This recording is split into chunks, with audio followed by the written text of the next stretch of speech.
আমরা তো দুর্নীতিতে চ্যাম্পিয়ন হইলাম আওয়ামী লীগের কারণে। প্রথমে দুর্নীতির যে প্রথম রেজাল্ট আসছে আপনার 2001-এর শেষের দিকে, যখন আওয়ামী লীগ মাত্র ক্ষমতায় ছেড়েছে। 1996 থেকে 2001-এর অক্টোবর পর্যন্ত ছিল আওয়ামী লীগের। অতএব আমরা দুর্নীতিতে বিশ্ব চ্যাম্পিয়ন হয়েছি আওয়ামী লীগের সময়। এবং আওয়ামী লীগের দুর্নীতির অবস্থা এমন ছিল যে এইটা 4 বছর পর্যন্ত আমরা চ্যাম্পিয়ন হয়েছি, 5 বছর পর্যন্ত চ্যাম্পিয়ন হয়েছি। কারণ এই দুর্নীতিকে অ্যাড্রেস করতে তখনকার বিএনপি সরকারকে এই পরিমাণ সময় নিতে হয়েছে। দ্বিতীয়ত দেখেন যে বাংলাদেশের দুর্নীতির আলাপ আসলেই বাংলাদেশের গণমাধ্যমগুলো তারেক রহমান, হাওয়া ভবন, বিএনপি জামাত সরকার এই গল্পগুলো বলে। বিএনপির 2001 থেকে 2006-এর যে 5 বছরের বাজেট, এই টোটাল 5 বছরের বাজেট ছিল আপনার 2.5 লক্ষ কোটি টাকার মতো, 3 লক্ষ কোটি টাকা। তখন আপনারা জানেন আমাদের অর্থনীতির সাইজ ছোট ছিল, এখন অর্থনীতির সাইজ অনেক বেড়েছে। সেটা বিলিয়নস অফ ডলারের হিসাবে আপনার ধরেন 30-32 বিলিয়ন ডলার। তখন ডলারের দাম অনেক কম ছিল টাকার এগেনস্টে। এই পরিমাণ টাকা তো আমাদের এখন ট্যাক্স ওঠে 1 বছরের বেশি, বৈধভাবে ওঠে বাংলাদেশে। তাহলে সারা 5 বছরের রাষ্ট্রের সকল সম্পত্তিও যদি বিএনপি, তারেক রহমান, হাওয়া ভবন খেয়ে ফেলে, তাও তো এক এস আলম এবং এক আওয়ামী লীগের 2-4-5টা নেতার চুরি বাটপাড়ির সমান হবে না। এই পরিমাণ টাকা তারা লুটপাট করেছে যে সারা 5 বছরে রাষ্ট্রের বাজেট ছিল 2.5 লক্ষ, 2,70,000-80,000 কোটি টাকা। তার থেকে বেশি টাকা বর্তমানে ট্যাক্স ওঠে প্রতি বছরে। তাহলে এই যে লুটপাটকে প্রাতিষ্ঠানিক রূপ দেবার যে ঐতিহাসিক বাস্তবতা, এটার সাথে আওয়ামী লীগ জড়িত।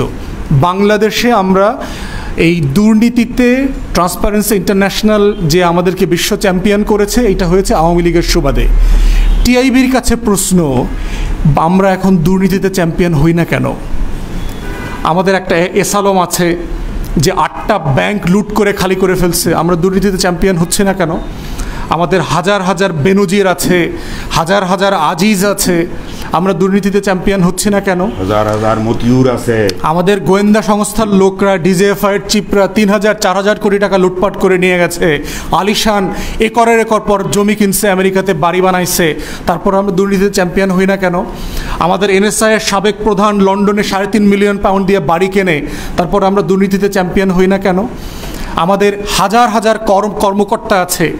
বাংলাদেশে যে পরিমাণ টাকা আমরা বছরে খরচ করতে চাই বাজেটে, আপনি যদি ঠিক সিম্পলি দেশের 1000 দুর্নীতিবাজদেরকে পরিকল্পনা করে ধরেন, প্রত্যেকের কাছ থেকে যদি আপনি 100 কোটি টাকা নেন, তাহলে আপনার 10 লক্ষ কোটি টাকা হয়ে যাবে। আমাদের দেশে ট্যাক্স আদায় করতে হবে না তো। আপনি শুধু বছর ধরে ধরে যে এই বছর সকল নাগরিকের ট্যাক্স মৌকুফ করে দিয়ে 1000 মতিউর, আজিজ, বেনজির, সমর, রেজা, আওয়ামী লীগের এমপি, মন্ত্রী সাইফুজ্জামান, জাভেদ, গোলাপ, এদেরকে ধরেন, প্রত্যেকে 100 কোটি টাকা দিয়ে দিবে। এস আলম তো আছেই, সামির গ্রুপ আছে, দরবেশ বাবারা আছে, কোনো নাগরিককে ট্যাক্স দিতে হবে না। বাংলাদেশে এই লেভেলের লুটপাট আমাদের গত 53 বছরের ইতিহাসে কখনো হয় নাই। অতএব দুর্নীতিতে চ্যাম্পিয়ন হওয়ার জায়গা যদি আসে, আমরা গত 15 বছরে বারবার চ্যাম্পিয়ন হওয়ার কথা ছিল। কিন্তু টিআইবি যেহেতু আওয়ামী দালালিতে অভ্যস্ত গত বছরের পর বছর, যুগের পর যুগ, সে বিএনপি জামাতকে বারবার দুর্নীতিতে চ্যাম্পিয়ন করবে, কিন্তু আওয়ামী লীগের গায়ে হাত দেবে না। এই জন্য টিআইবির দখলদারদেরকে বলছি যে আপনারা এই দখলদার সরকারকে কিভাবে সাহায্য করছেন। আরও বড় বড় রাঘব বোয়াল অর্থনীতিবিদদেরকে দেখেছি যারা আমাদেরকে দিয়ে ট্রান্সশিপমেন্ট বিক্রি করাইছেন ভারতের কাছে। বলা হয়েছিল 2009-10 সালে ভারতকে ট্রান্সশিপমেন্ট দিলে, ট্রানজিট দিলে নাকি আমরা বিলিয়নস অফ ডলার উপার্জন করব, সিঙ্গাপুর হয়ে যাব। হয়নি তো। আমরা তো ভারতকে 2010 সাল থেকে ট্রান্সশিপমেন্ট, ট্রানজিট দিয়ে দিছি, আমরা সিঙ্গাপুর হইলাম না তো। কত টাকা উপার্জন হয়েছে ভারতের কাছ থেকে? 2010 সালে যে ট্রানজিট ফি ছিল 10,000 টাকা, সেইটা এখন 500 টাকা। ইনফ্লেশনটা বোঝেন। শুধু ভারতের সাপেক্ষে ইনফ্লেশন কমে, কিন্তু নাগরিকদের সুবিধার্থে ইনফ্লেশন অ্যাডজাস্ট করা হয় না। তাহলে এই যে লুটপাটকে, দুর্নীতিকে প্রাতিষ্ঠানিককরণ করেছে, গ্লোবাল ফাইন্যান্সিয়াল ইন্টিগ্রিটি জিএফআই তাদের অ্যানুয়াল রিপোর্টে বলেছে যে 2009 থেকে 15 রিপোর্টে প্রতি বছর ৭৪,000 কোটি টাকা লুটপাট হয়েছে। পানামা পেপারসে আওয়ামী লীগের নেতা, বড় বড় ব্যবসায়ীদের নাম আসছে। আওয়ামী লীগের 2টা অ্যাডভাইজারের নাম আসছে গত কয়দিন আগে, যে 2013-14 সালে ক্ষমতাচ্যুত হইলে কি হইতে পারে, এই ভয়ে তারা বিভিন্ন দেশে নাগরিকত্ব কেনবার জন্য চেষ্টা করছে। এগুলো তো এভিডেন্স।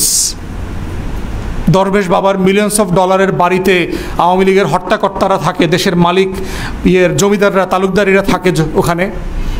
তো অফিসিয়ালি বাংলাদেশ রাষ্ট্রে দুর্নীতিকে অফিসিয়াল করেছে, একটা আনুষ্ঠানিক অনুষঙ্গ তৈরি করেছে আওয়ামী লীগ, এবং এটা বারবার বিভিন্ন রিপোর্টে চলে আসছে। এবং এটা কখনোই এর আগে দুর্নীতি ছিল, কিন্তু এইভাবে আনুষ্ঠানিকভাবে রীতি করে লুটপাট করে টাকা লুটপাট করবার কালচার আমাদের দেশে এর আগে ছিল না।